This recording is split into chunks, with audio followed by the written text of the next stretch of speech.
What's up? Hello, hello. Top marks the spot. Delco Steve.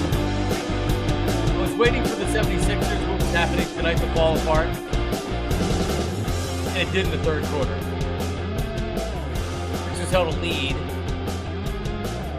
Actually, was just trying to put my kids to sleep, and I came back down and looked, and they were down by almost 10. What is up? Wah, wah, wah, wah, wah, wah, wah, wah. So, one thing I'm learning about doing a non-radio show is, I don't know, it's weird. Delco Steve, how are you doing tonight, buddy? What is going on? Delco Steve at a Flyers game over the weekend, I guess celebrating his birthday. Is that correct, Delco Steve? Yes, sir. And a win. Happy birthday, buddy. Your lady took you for your birthday? Yep, that was my birthday, one of my birthday presents. So and you saw the Mitchkov game. Mitchkov scored and assisted the shootout. The breakaway goal was right in front of us, so that was pretty cool. Really? Yeah. We Nice. were right at the faceoff dot. So row 5. Very good. It was nice of Torts not to let him play for your birthday, huh? Yep, we really appreciated that. The missus was upset because Morgan Frost wasn't playing, and her last name is Frost, so she was mad that her brother wasn't playing. Brother. Ah, very funny. Well, I'm glad you enjoyed it. But I was saying that I'm doing this digital show now on PHLY Monday through Friday at 8 a.m. By the way, if you didn't see, yes, it's on YouTube. Yes, it's available wherever you find your podcast if you want the audio podcast. But we're now on Xfinity. So if you have cable, just talk into the remote and say PHLY, and it takes you right to our channel. That means you can watch it live at 8 a.m., but it's our channel. So the content is just around the clock. So if you missed me, like at 5 o'clock tonight, the show was on. Nice. So I was there. Get on the big screen. Damn right. Even though it was yesterday's show that was on. It was Tuesday's show that was on. Not that I need to see any of your guys' faces bigger, because that's why you guys were all on radio at one point. Well, that's not true with me. Say what you want about Jack and Ike, but we definitely had the most handsome sports radio show in the history of Philadelphia. We were, we could have done I'd give you that. Jack's a good-looking guy. Ike's a very handsome guy. I used to be a good-looking guy before I had kids, and started turning gray. Oh, Jesus. So this guy says, did I just mention hockey? Where have you been? You know what? Now, listen, don't let me get hot talking about the Flyers. That's all I'm going to say. Don't let me become a hockey expert. So here's the good things about doing this digital show. That I do kind of get to spread my legs. And no, stretch my legs. Spread my legs is something else. You don't want to be doing that. It's been a long day. Stretch my legs. And like I can get in the Flyers a little bit. And by the way, if Mitchkov wasn't there, I wouldn't be doing it. If they were the same shitty team they've been for the last couple of years. I tried last year with you. They just couldn't win. They fell apart at the end of the season. I tried. They fell apart as soon as we started doing this. You can blame me. But also, it was very easy to not pay attention to the Sixers during the Eagles season at WIP because you're football. And honestly, the data shows you that if you overtalk the 76ers at any point during the year, but especially during football season, people tune you out. So I think we would talk Sixers when, all right, the Eagles stuff's getting a little bit stale. There's not much going on because the game didn't really give us a lot from last week. Oh, let's rip Embiid. You know what I mean? Like there was always opportunities to do that. And but for the most part, I liked being able to not bitch and complain about the Sixers, really not to talk about the Sixers. Doing this digital show, it feels a little bit different. There's no, I'm not worried about people tuning out. I'm not worried about ratings for a quarter hour. I'm not worried about all those things. Obviously, you want viewers and you want people tuning in, and that matters, but there's a little bit less urgency to constantly Eagles. You can actually give variety of conversation, which I think is really cool. But it sucks because I'm so tired of the Sixers. It's just like it just never ends. Well, it doesn't help that they're off to a putrid start. They're going to be 2-9 if they don't come back here, which, like, dude, honestly, Delco Steve, it's 87-78 now. I'm not even I wasn't even bitching about the game last night. I haven't even complained about Embiid not playing. Like, Embiid's not playing tonight. I'm not even complaining about that. Poor George isn't playing tonight. Like, I'm not even but Joel Embiid pissed me off so much last night after the game because everything you need to know about Joel Embiid, the dude is 30 friggin' years old, and he's still talking about being the troll. He's like, well, I'm a troll, and that's why I said that I'm not going to play back-to-backs. No, you said you weren't going to play back-to-backs because you were injured, and you weren't admitting it yet. And obviously, doctors are saying you probably shouldn't play in back-to-backs, and you were all depressed about it. You weren't trolling anybody. He's trolling us by telling us he was trolling us. Like, dude, all right. So, all right, let's say that you were trolling us. You're 30 years old. Like, grow the fuck up. You're an MVP. You're one of the most talented athletes I've ever seen in Philadelphia. I've ever seen. And you're a troll at 30 years old? How about being a champion? How about being a leader? How about being anything but a troll? Like, what are we doing here? And I had a lot of people reach out and be like, screw Embiid, he only had 13 points or whatever. I don't care about how many points he had. I don't care that he played shitty. He was rusty last night. I don't care about the game. I don't care about the start. Like, grow up. This team's never going to win with him worried about being a troll, for Christ's sake. God, it's so tiring. Yeah, it's not the you think about the guys that are great leaders, and it's like just keep it to basketball, like Kobe, like those kind of guys. Like they would never be doing this shit. Oh my God, could you imagine Kobe worried about trolling people on Twitter? Imagine Embiid trying to play with Kobe. Kobe would kill him. Like, could not it. I don't even want to blame a different generation because Kobe was just different. But who else in the NBA is doing this crap? What other superstar in the NBA is behaving like this? It has nothing to do with generations. There's trolls in every generation. Like obviously I can't pinpoint someone from the 90s or early 2000s on that level. But if you go back, and I'm sure you could easily be like, all right, if this guy had social media back then, he'd be like, oh, he'd be the same type of person. It's just not the mentality you want out of someone who you expect to be your leader, and you have guys coming to play here and help you win a championship. Like, they're going to be like, yeah, I want to play with that guy. Like, come on. No, dude, you nailed it. Yeah. Like, Paul George came here. All right. So money talks. Paul George came here for the bag and already knew that he wasn't going to have to play a ton of games because of his injury history. He picked the Sixers over, I think, Orlando or one of these other teams, because I think playing for a good team, Paul George wants to win. But one other NBA superstar right now who is 30 years old, and there's some other guys that have other issues, right? But as much as I've seen Joel Embiid mature over the years from some of the other crap and the other stuff that was going on, like, for being 30 years old and for not getting out of the second round of the playoffs, and for being a team has started 2-8, it's going to go to 2-9 after tonight, right? Like, to be in that locker room, and again, I'm not going to kill him for looking bad and rusty, and people are saying he's out of shape and he's winded and all this other stuff. I'm not even going to mention the game. It's his first game back. What were your expectations really? If you expected him to have 35 points, then your expectations were way too high because he wasn't ready to do that. But, like, dude, how about after the game, instead of talking about trolling because you're worried about that, you're already stuck your foot in your mouth about not playing back-to-backs, and you already want to play the first freaking back-to-back of the year, and now you're saying, oh, well, I'm pushing the play. No, hold on a second. You can't change history. But you're trolling. How about, hey, guys, listen, we're off to a 2-8 start. It was good to get back out there tonight. We need to get better. We got to start winning some games. So that's my focus right now. Anything like that. And even if you want to bring up tonight's game, you could be like, listen, we didn't get off to the start that we thought we were going to with me missing the first 10 games of the season. I really want to help my team get back on track, and I'm pushing to play tomorrow night. Like, I'm pushing to play on a back-to-back because we were short a few wins already this season. Like, could have said anything but, oh, I'm a troll. You know me, I'm a troll. Like, Give me a break. So anyway, I'm just again, I'm so exhausted by the 76ers. So yeah, so it goes to like tomorrow. It's a game day, but how do I not talk about no Paul George, no Joel Embiid, no Tyrese Maxey? Imagine buying tickets for that game.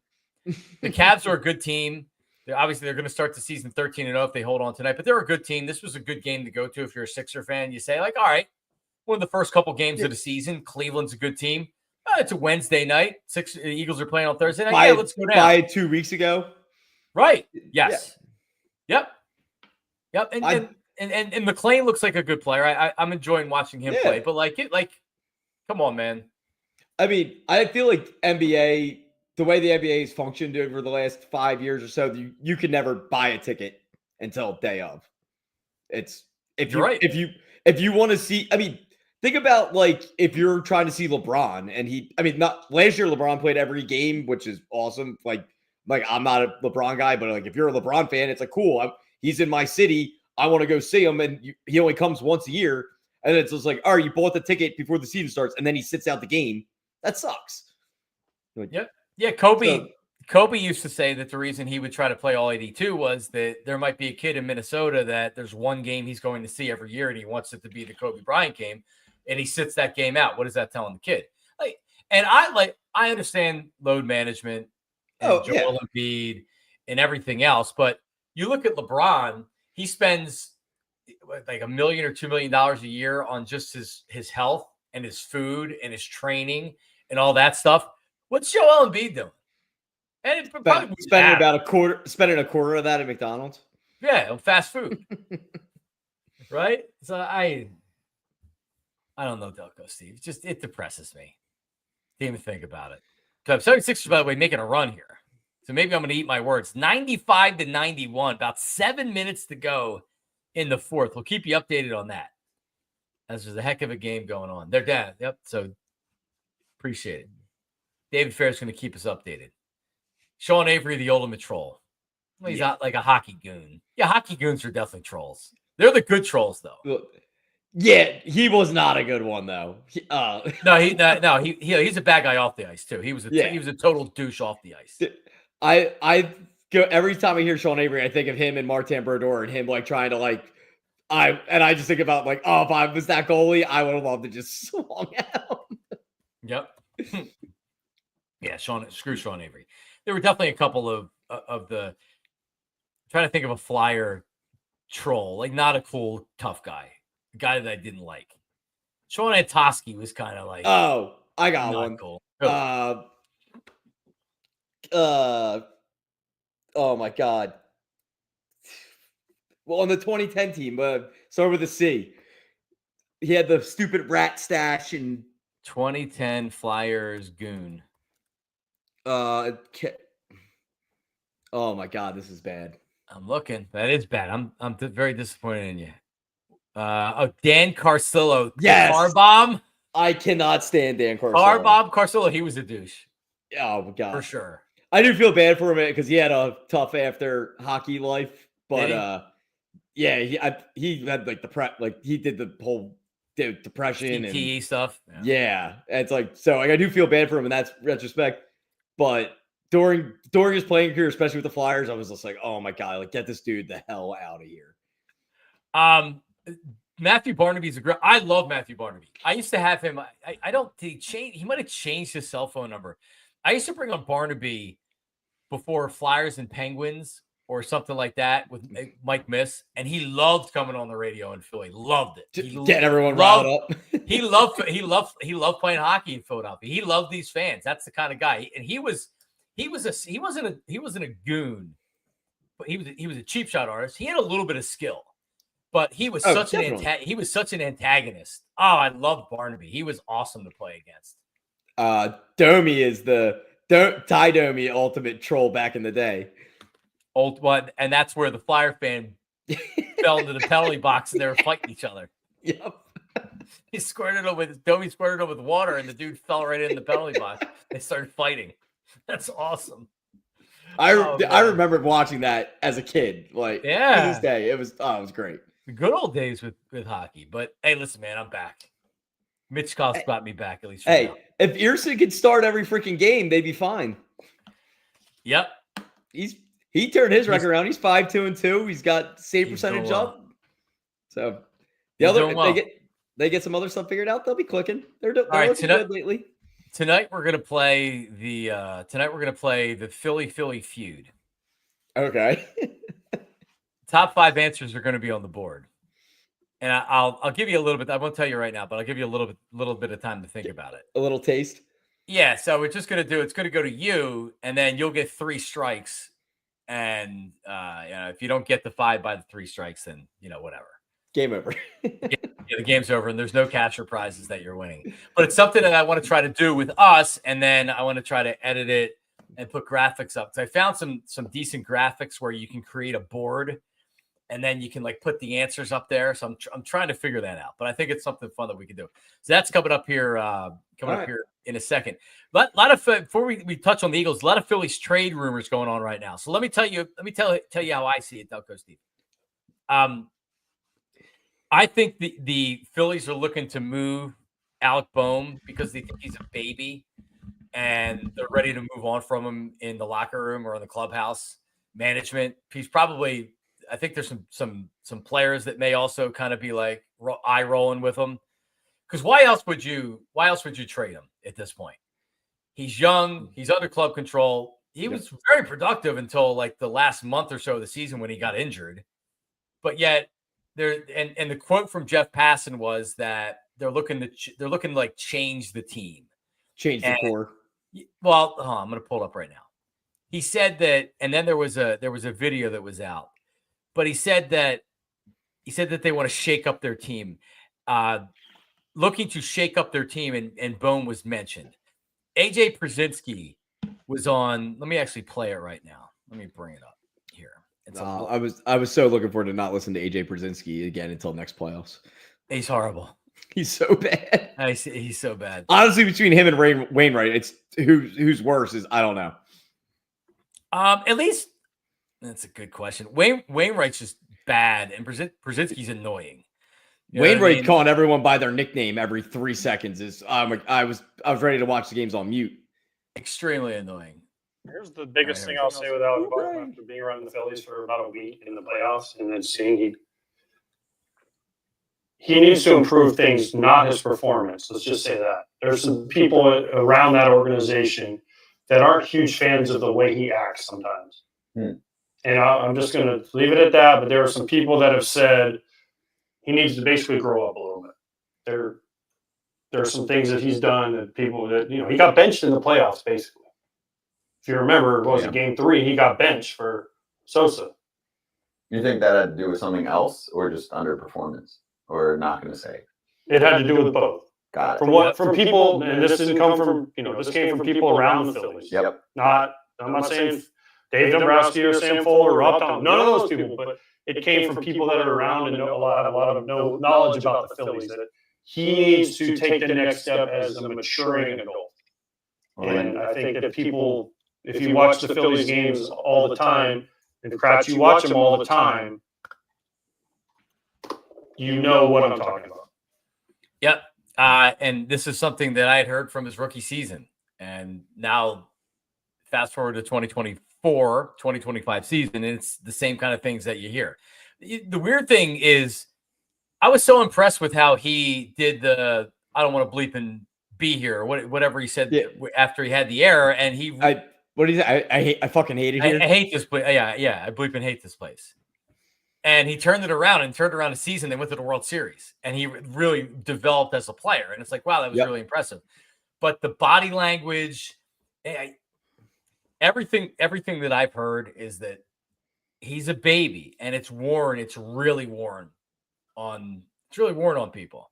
I can't speak specifically to the players or anything like that. I can't tell you that, but I think it's pretty common knowledge if you're around the team or people around the team that he needs to grow up, but they've been saying this for a while. So how do you shake up the team? Well, you trade him. So it to me, it seems like Boehm is gone. They want to sign Alex Bregman from Houston. He's a free agent.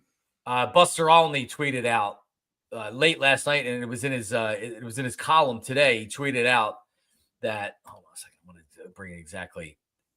exactly what he had said. Most interesting prediction heard from a rival evaluator. The Phillies land Alex Bregman. His swing translates in that park, strong defense, lots of postseason scar tissue. He's 31. He's not going to cost you a ton of money. He's going to cost a lot of money. They'll probably give him more years to space out how much money he makes per year so they can fit it in.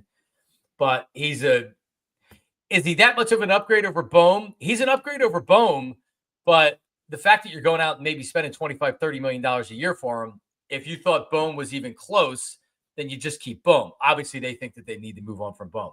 So trade Bohm for an outfielder / reliever, high leverage reliever. You sign Bregman, so you don't give up anything for that. That's just money.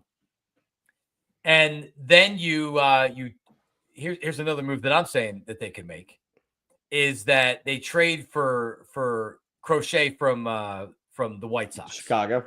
Yes. Yeah, I'm all for an electric arm like that being on this team.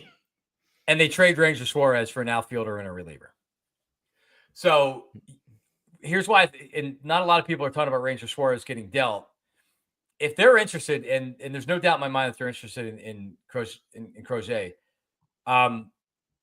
then like that's an abundance of pitching. You're not gonna give up high-end prospects for a guy unless it's a need. And Ranger Suarez is a free agent after this year, after 2025. And if I was a team that needed a starting pitcher, if I needed a third or a fourth starter, Ranger Suarez is great. I'd pay Ranger Suarez. Why wouldn't you just run it out this year then with Ranger in your 5 with Crochet, Wheeler, Nola, Sanchez, Suarez, and you have Painter?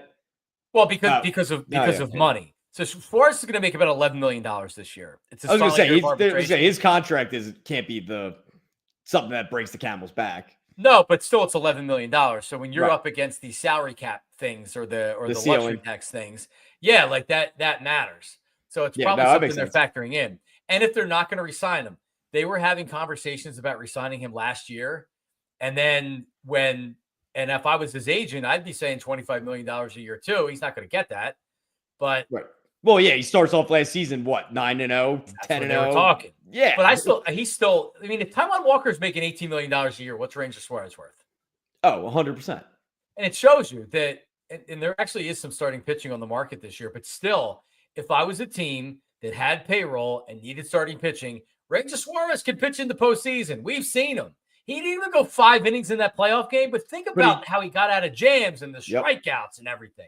He's impressive. He's a really good pitcher. But the Phillies pivoted and signed Sanchez long term. Yeah, because they got him for peanuts. Because they got him for peanuts. It was like, all right, yeah. It's like, all right, you have grade A or you got B+, and you could get it for half the price. And Crochet has if you look at him, he's 25, turning 26. And when you look at his stuff, his ERA last year was still like 3.6 or something like that. Yeah. When you look at the strikeouts to the innings pitched, he's got dominant stuff. It's insane. Dominant stuff. So what do? You get him in here with a pitching coach that you think's really good, and you get a Cy Young. You know what I mean? Like that. So if you look at it now, you got Wheeler, now you got Nola, you got Sanchez, and you have him, and then you have Painter. Like, all right, now you're cooking with fish oil. So I think they're looking to do that as well. Preach it to the choir. You're telling me that's our 5. I'm okay with that. So how do you get them? You're gonna have to trade prospects. They tried to get them at the trade deadline. Ken Rosenthal reported this last year. They wanted Painter, and the Phillies wouldn't give him up, which I wouldn't have done either. But now, Aiden Miller, who was their first-round draft pick 2 years ago, he has become the Phillies' #1 prospect. He's went over Painter. So there's a lot of raw power that scouts see. He wasn't overly great last year. He's still only 20 years old. I think he's a really good prospect. I would still trade him in a deal like that.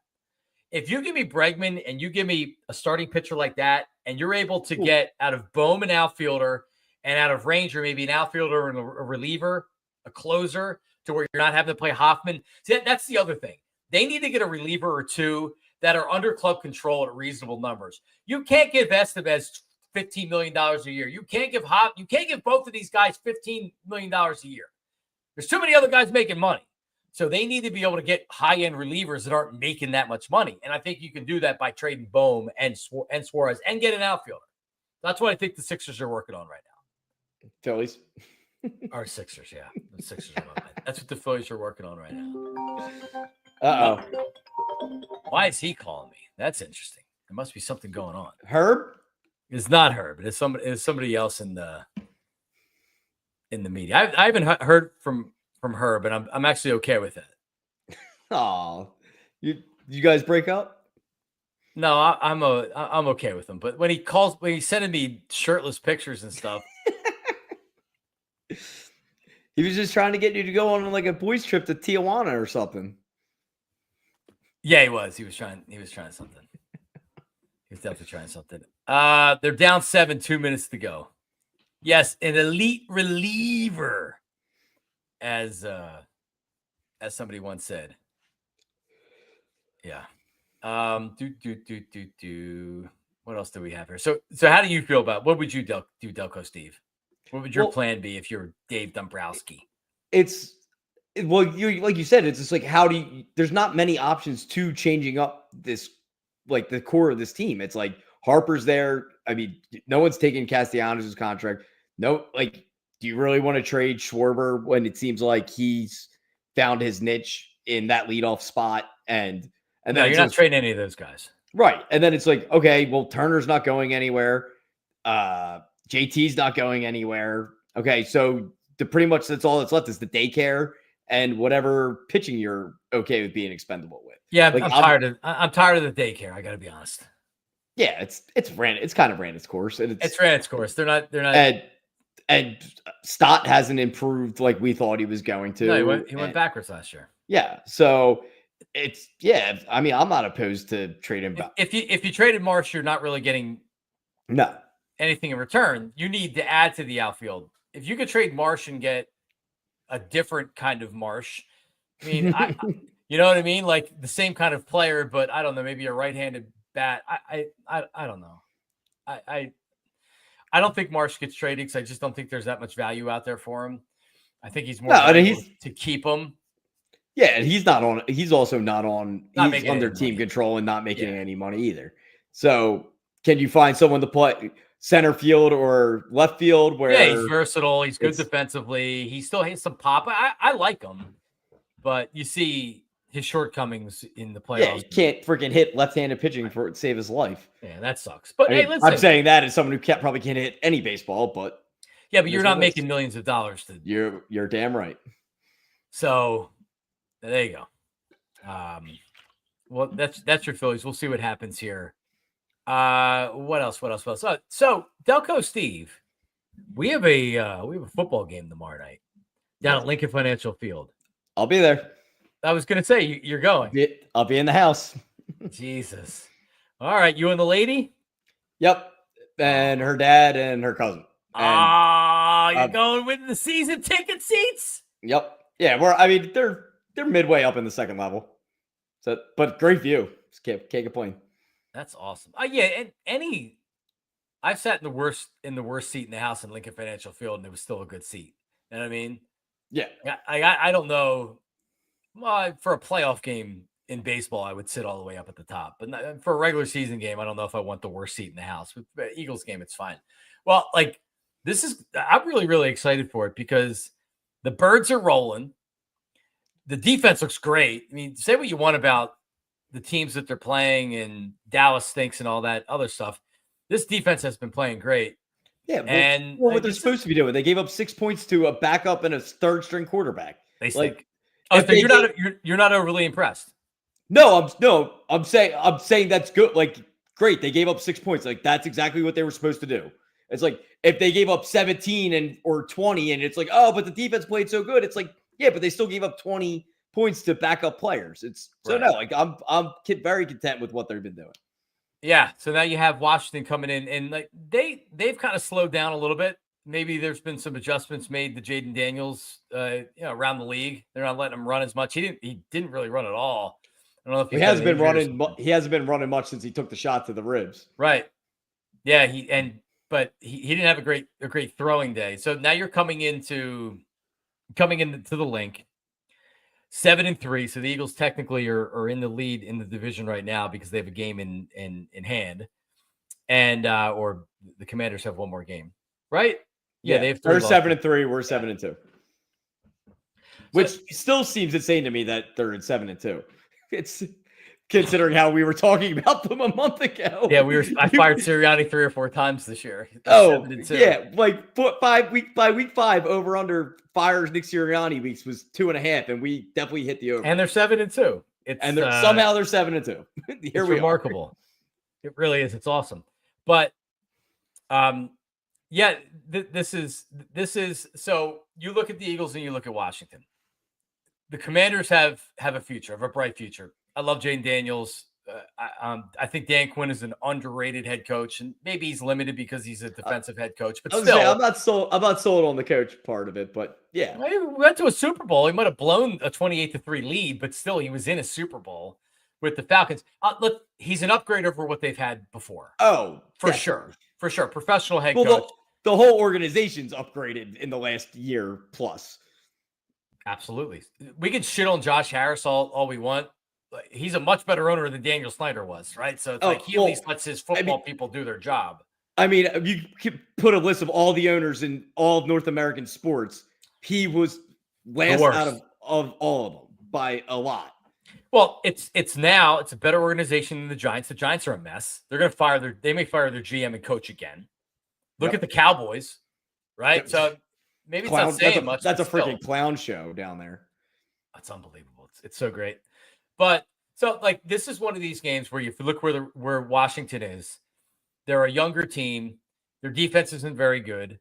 They have a great young quarterback. They have a couple of weapons on offense. They're an exciting young team. If I was a Washington fan, especially because they've been so bad for so long, I'd be so jacked up. But this Eagles team is a veteran team on offense. A.J. Brown, Devontae Smith, Dallas Goedert, Jalen Hurts, Saquon Barkley. I was going to say, offensive line. Who did I miss? I was saying you said Saquon last. That's why. Saquon. The Eagles should come out tomorrow night and they should have a decisive win, right? Like Washington may be running out of gas a little bit from a fast start. They won some close games. They've been sputtering a little bit recently, and the Eagles have won 5 in a row, albeit against not the best competition in the world. But this team has a veteran team on offense and a young, aggressive, athletic defense that really, really, I'm not even going to say they have huge upsides. It feels like it's right here. Friggin' Zach Bond on a 1-year, $1.6 million contract. Like, anytime that we're going to bitch about Harry Roseman, I'm okay with that. But let's talk about right. Oh no, but that's a 5-star signing. Yep. It's one of those where you sign him for 1 year. It's like, damn, could have signed him for 3 years at like $2 million a year, and he would have took it. Yeah, really, you're right. You wish you would have given him how about a second year? It's going final, by the way. And Quignon and Cooper DeJean are freaking balling out. Quignon's still, I know Cooper hasn't given up a touchdown either, but he also hasn't played as many snaps as Quignon is, and Quignon's going up against the outside receivers. But dude, those guys are playing great. It's great.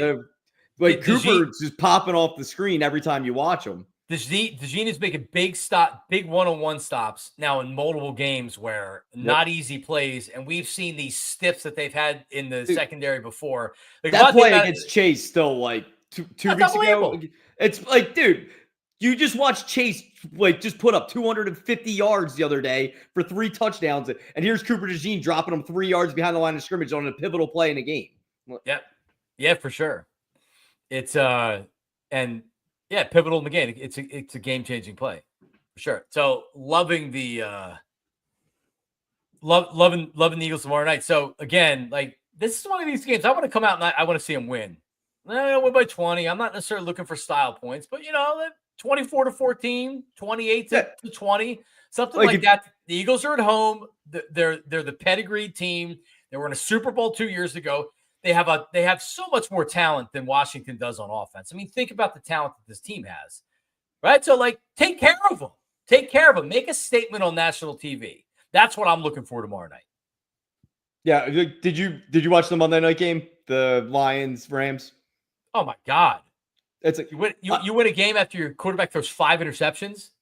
No, not Lions. Sorry, not Lions. Dolphins, Rams. Yeah, no. Well, I tried to watch it, and then I said, no, I'm not going to do this. Well, I would say like a kind of win. Like the Dolphins won by 8, and it was like it never seemed like it was that close. Like the Rams never seemed like they had a shot in that game.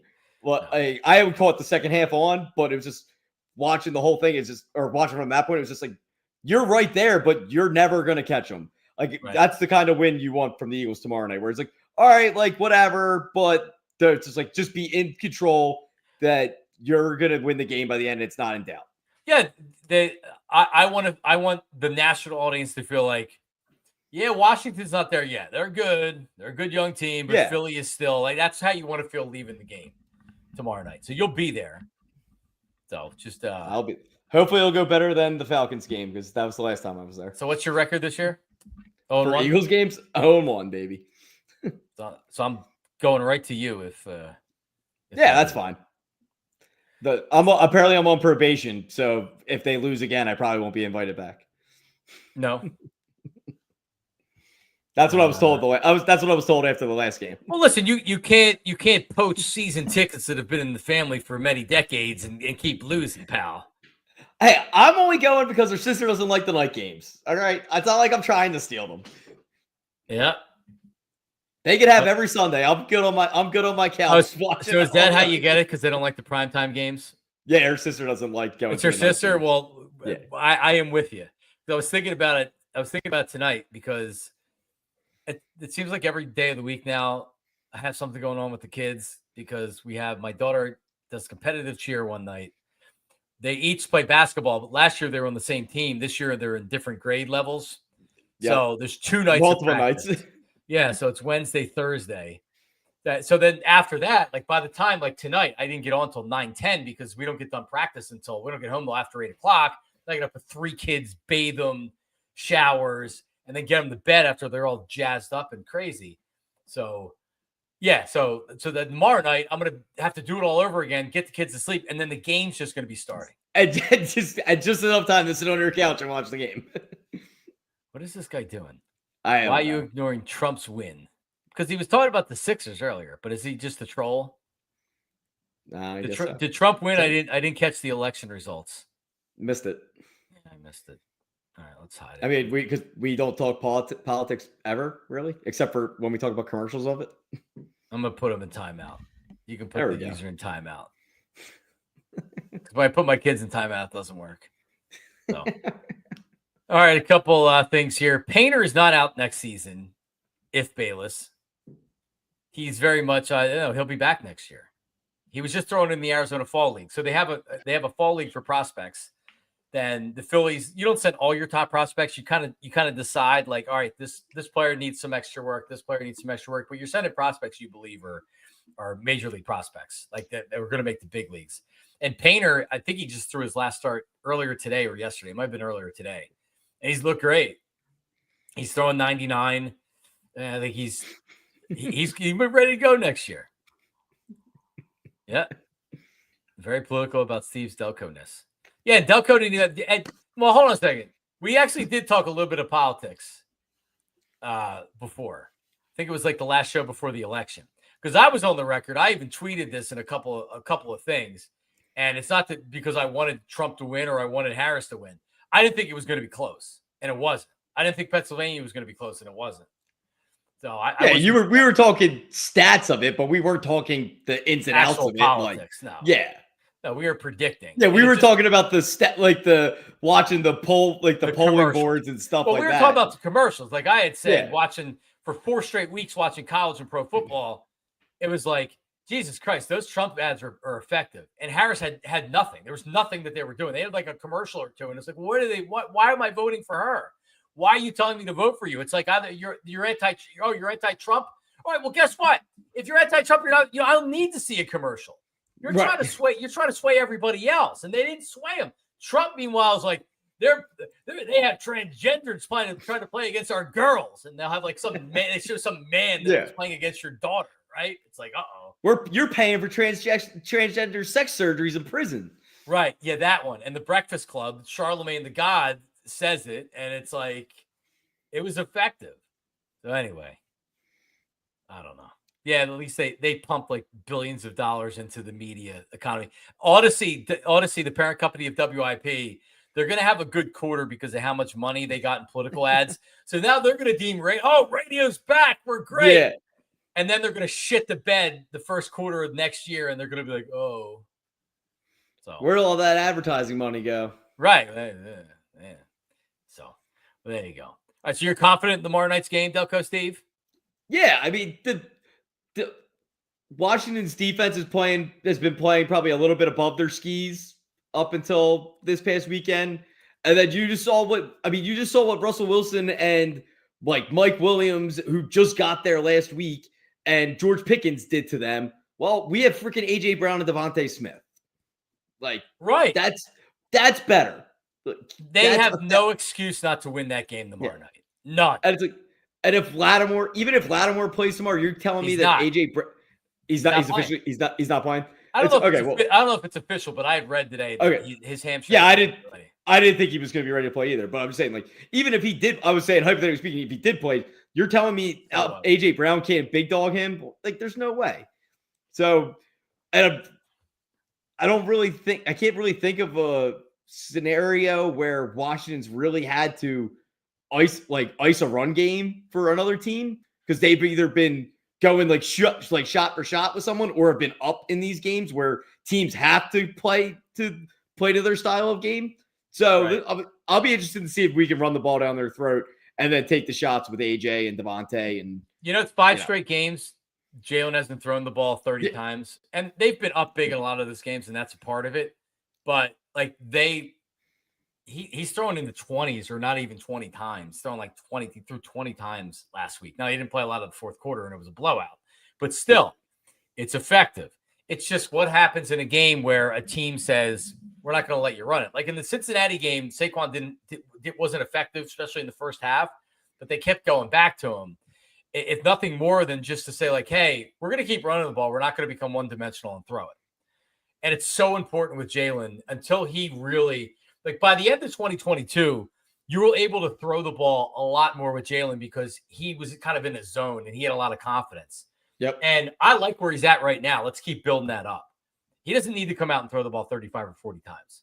Run the ball, run the ball. Yeah, as long as you keep the game script in your it doesn't even have to be 100% positive in your favor. As long as it's not 100% negative against you, then you could play this game where you could keep running Saquon until he eventually wears down a defense. Saquon's like the same build as Derrick Henry, where if you keep, you might look at it at halftime. It's like, all right, he's only got 25, 30 yards on 10 carries, but give him 10 more and see what he has. Yep. Halfway through the third quarter, it's like 5 carries later. He's like, oh, when did he get to 90 yards? It's like, because they just get tired of tackling these dudes. And when you got it, like our offensive line's been playing great, even without Mailata out. Like those guys have been pushing people off the ball, and it's, hey, you're going to get Barkley do his work then if you keep doing it like that. For sure. Yeah, I feel good about the game too. And if they don't come out, if they lose this game on Thursday night, people are going to be pissed.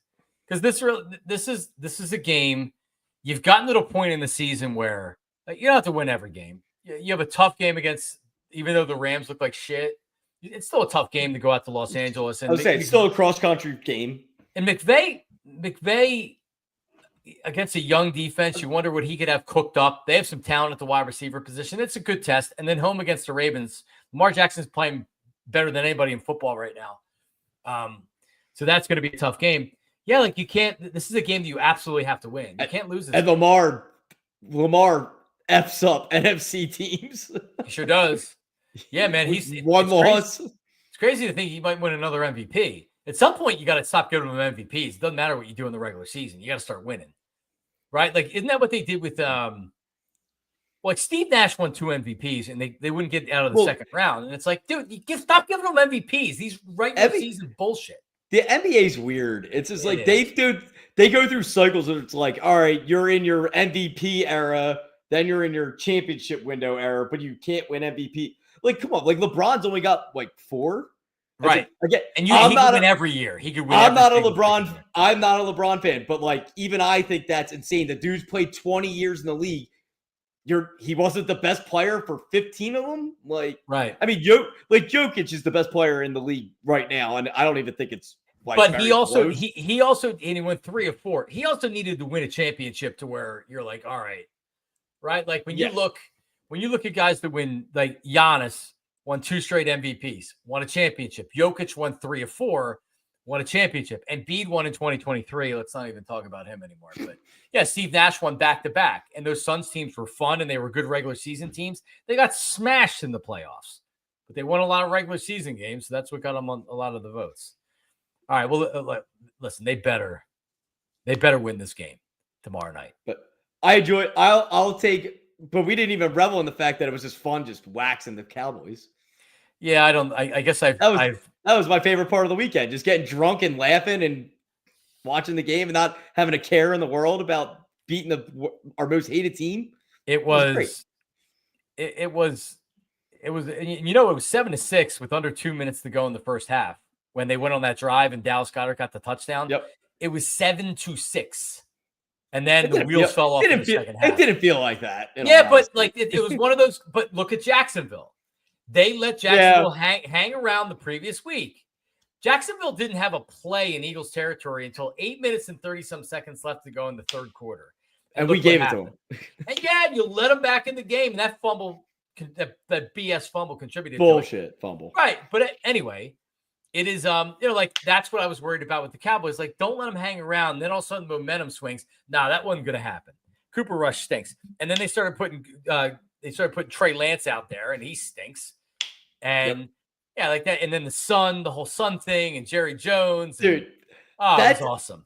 Dude, I was saying this to my dad the other day. Like, I remember the first time because like that doesn't happen with the Sun until you get the time shift and the games at this time of the year.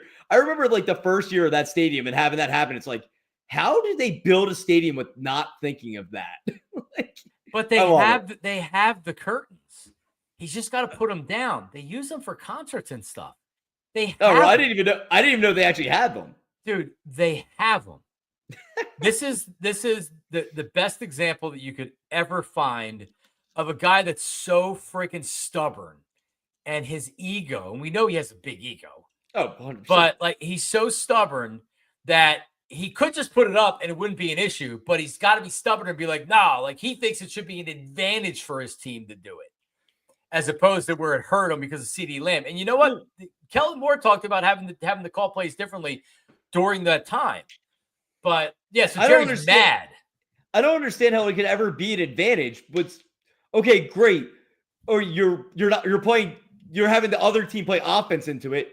So they're looking back at the ball. Well, if your defense can't see the ball either, how does that help? Like, well, it's better than the offense needing it is. I think. No, I get that, but hypothetically speaking, or you get a situation where the offensive player has picked up where the ball is in the Sun, he can go get it, and now your defenseman or your defender hasn't picked the ball up in the Sun. Well, like just because someone picked it up there and the other person didn't pick it up, it's like doesn't mean it's not going to be on offense or defense. It's silly. It's silly that he's trying to look at it as a competitive advantage, and his coach should be able to get a competitive advantage. Put the freaking curtain up, you idiot. No, I like his other idea, just tearing the thing down. Jerry has officially entered the zone where he's on a heater in all honesty with his quotes. It ain't getting better, Steve. It's only going to get worse. They've all been fire takes, and I love them all individually because he's not my owner. It's so good. I am so jealous of not being able to at least do Dallas sports radio or media for even a couple weeks of the season. Oh, it's so fun watching. Can you sign me to a 2-week contract just so I can go down there and just rail on this stuff for a couple days? Our All City, our All City sister station DLLS, Jeff Cavanaugh, who's a longtime radio and writer guy down there. He's really funny. He's great. And I watch the beginning of their post-game show every week. And like apathy's so far gone, you can't even say they're apathetic right now about it. They're just like drunk over everything that happens. Because like it's just one thing after another. He's firing radio hosts. Now he's talking about the moon and the sun and curtains and tearing the stadium down. What about the moon? Yeah, it's like you can't script it. It's so good. It is so good. I don't think he's losing it. I think he's getting better. I think they should keep him. He's getting sharper. I think they should keep him for the next decade as a GM. Just my opinion. He's going to be 87 years old doing the same shit, except he's going to be 87 years old. Speaking of 80s, shout out to my grandma. She's 86 today. She's watching. No! With all the profanity? Oh, I only dropped one. I say words in front of her all the time. Well, I know. I'm sorry. Happy birthday. 86. So my grandmother, who lived to be 99, and she used to tell everybody, when I turn 100, I'm going to be at the Phillies game, and they're going to put my name up on the board. And she didn't make it. And she watched pretty much every Phillies game until the wheels fell off, which was pretty much at like 99. She drove when she was in her 90s, in her early 90s. She was still driving. Not that any of us wanted that. Yeah. Anyway, dude, my neighbor from down the from my parents' house is 96 and still drives. Yep. The only thing that's wrong with her is you can't hear worth of shit, but everything else she's lockstep. Yeah, she was. It wasn't until her mid 90s to where she started losing it a little bit, but she was very high functioning in her 90s. I don't think like Jerry's starting to lose it. Yeah, 100%. Oh, it's funny. But we can't put that out there. We need to say he's sane and coherent and doing a great job, so he stays there. Oh, forever. There's nobody removing him. If someone signs some papers saying he's losing it, he could be in a nursing home in no time. Well, I'm sure they'd like to, but no one's doing that. I'm sure Jerry's got somebody somewhere that's going to make sure that doesn't happen. That's getting paid. Right. Stephen Jones, his son's ready for him. Stephen's like, dude, you just go sit somewhere. Go to an island somewhere, please. There was one shot in the second half. They went to the owner's booth, and Jerry wasn't even there. And I've never seen that happen before. He was gone, and it was just Stephen Jones there, like wiping off his glasses or something. Honestly, he's probably not going to be there. Wait, dude, Stephen, how can you ever have respect for Stephen Jones? Like after how many years ago was it with Jerry with like his glasses and pants in the back and be like, here, wipe these off, little boy. And he was so ready to do it too. That's the thing. He's like, yeah, he was locked and loaded. He knew it, Daddy. Like it's like whatever you say. Oh, it's so good. All right, are you ready to end with a little Philly Philly Feud? Yeah, let's go. Let's do it. All right. Wait, should we feed some ducks while we play? No, I actually have something here. Let me try. Oh, okay. Let's go. All right, hold on. Let me see if it works. Is it muted? Is that one? There we go. You hear it? Yep. So I was afraid if we used the real theme, it would penalize us and say we can't use copyrighted material. It's a little staticky. Yeah. Well, it's somebody playing the trumpet. All right. It only has a couple more seconds left. No, it's good. All right, there you go. So, top 5 answers are on the board. Delco Steve. All right. Name an Eagles name game. So we're looking for an Eagles name game. As we just had one that was mentioned quite a bit because it was against the Dallas Cowboys. Oh, like an Eagles name game. Like for example, it didn't make the list, but the Fog Bowl. Okay. Is it the body bag game? The body bag game. Yes, the body bag game is number 4 on the list. All right. Correct. Good answer. Hold on. I got to get rid of the comments because as soon as I said body bag game, it popped up. Miracle in the Meadowlands. Miracle in the Meadowlands survey says the number 1 answer is Miracle at the Meadowlands. 2 or 3. Any of them would have counted. Okay, so that's done. So it's that's done. No more Miracle at the Meadowlands. The snow game with Shady, is that what's it called? The Shady game? Survey said. I don't know what the actual name is, but they played the Lions. They did. The Snow Bowl, you idiot. Oh, come on. It's close. That was close enough. You said the Shady game. I said the snow game. Judges? The Snow Shady game. Oh, come on. Bullshit. All right, well, here we go. All right, so there's 2 left. Yes, there's two left. We have Miracle at the Meadowlands. We have the Snowball. What number was Snowball? And we have the Body Bag Game. What number was Snowball? 2? Third, the third. 2. So 1 was Miracle, 3 was the Snowball, Body Bag Game was 4.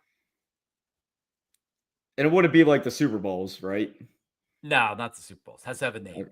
Yeah. Let me see if people in the comments are getting it right here.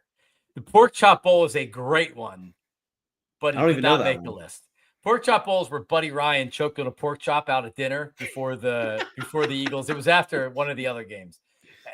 Yeah. So and somebody hung like back in the day, they used to take a huge bed sheet and they would make a sign out of the bed sheet and then they would hang it over like the rafter so you would see it. So I remember seeing the Pork Chop Bowl. What's the time frame of the other two? Is it like one happened in the late 80s and one happened McNabb era. McNabb era. The 4th and 26 game? Survey says yes, the 5th answer. Yes. 4th and 26. Good one. I would have told I Googled a list and I'm like, oh, I would have never thought of that. Oh, I wouldn't have thought of it until I'm not thinking I would never have thought of that as a name game. Right. Well, it's 4th and 26. Yeah. But agreed, you think of the other ones before that. Yeah, those are all specific things. I don't know. I guess 4th and 26 is a specific thing too. Late 80s, I wouldn't know. Come on. I was born in 90. I was born in 91. Okay, well, I wasn't alive for Miracle at the Meadowlands, and I knew that one. I was alive for the other two, so I got him. I got the flashbacks for the first one. All right, late 80s.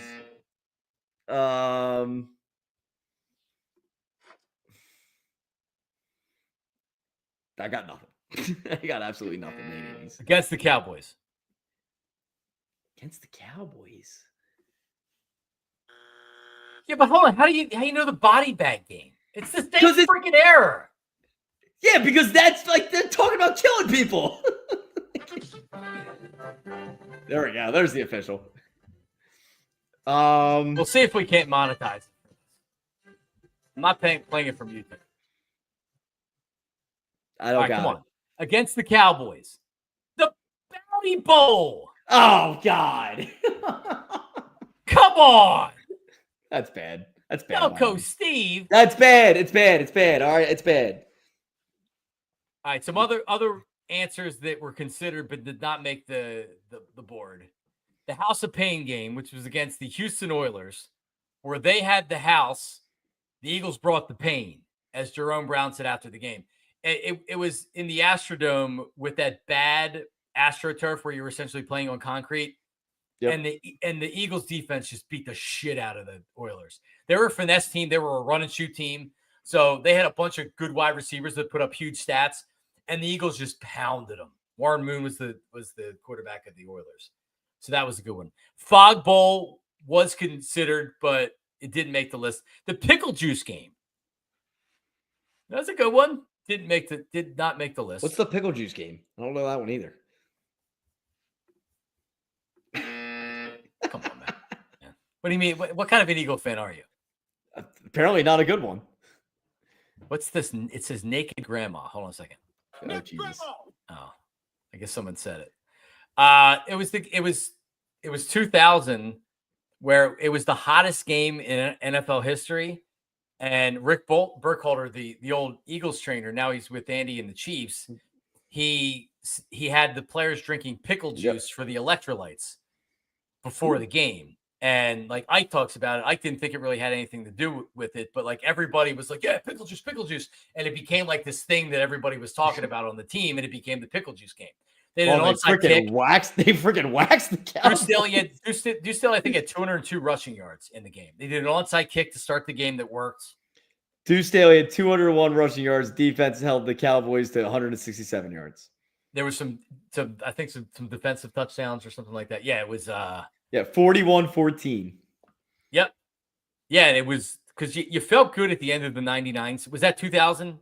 2000, yeah. So yeah, you felt good at the end. First game of the season.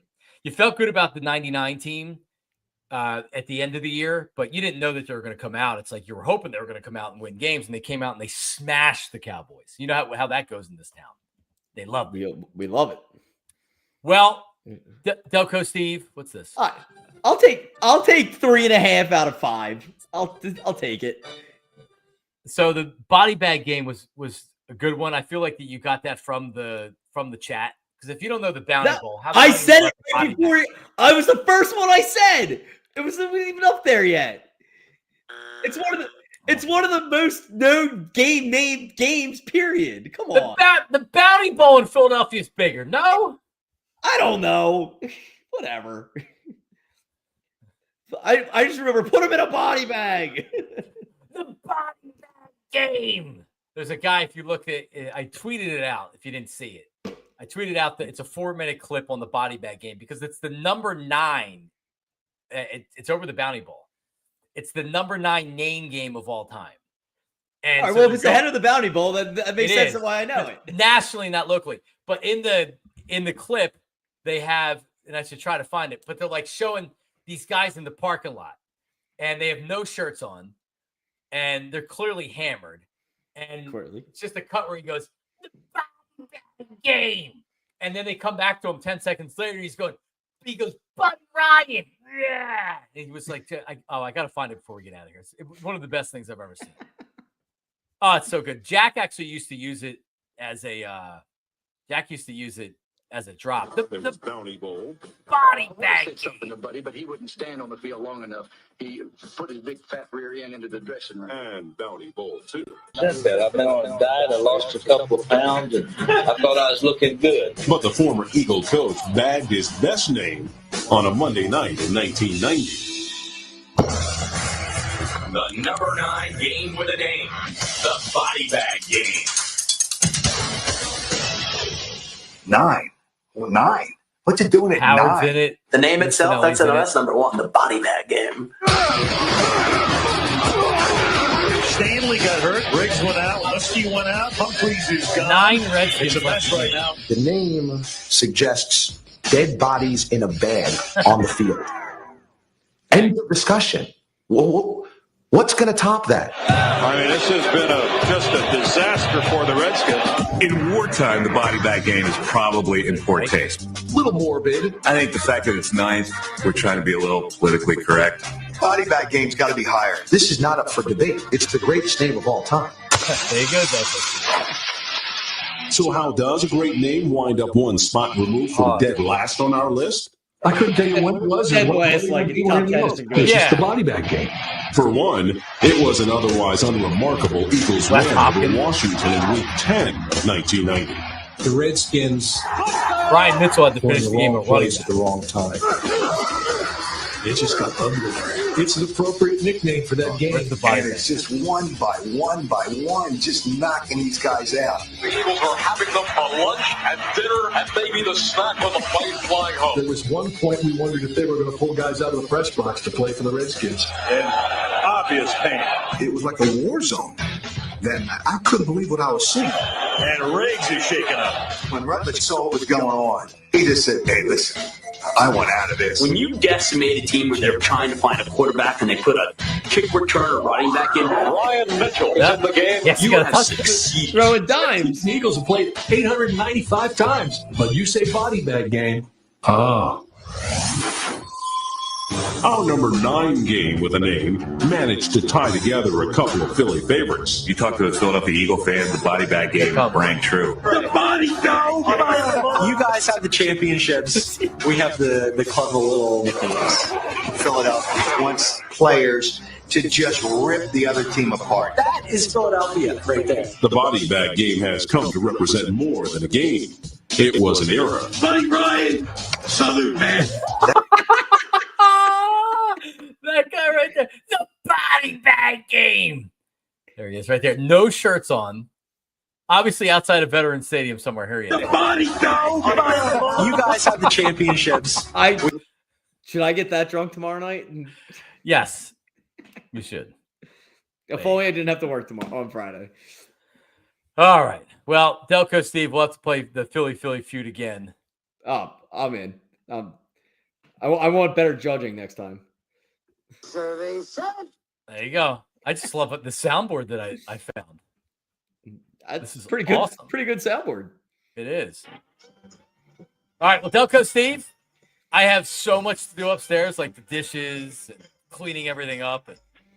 So everybody have a great night. Hey man, enjoy the game tomorrow night. I will. Well, hopefully better outcome than week 2. Well, otherwise I'm blaming you. That's all right, fine. everybody. I'll take it. I'll talk to everybody tomorrow on PHLY at 8 a.m. See ya. Peace.